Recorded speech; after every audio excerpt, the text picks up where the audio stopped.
లొంగిపో అని కబురు చేద్దామని విచారిస్తే అలర్కరాజు ఏమయ్యాడో కనిపించడం లేదని వెగులు చెప్పారు.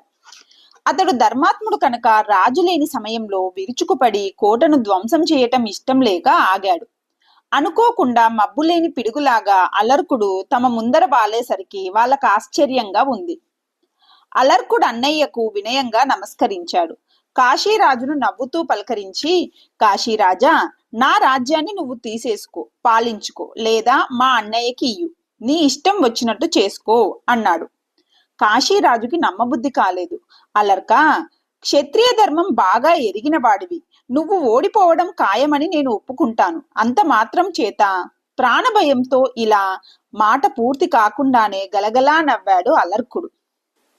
వీరా, నేను నిన్నటి దాకా ఇలాగే అన్నాను. ఇవాళ బుద్ధి మారింది. శ్రీ దత్తాత్రేయ సద్గురు కృపా కటాక్షం వల్ల మారింది.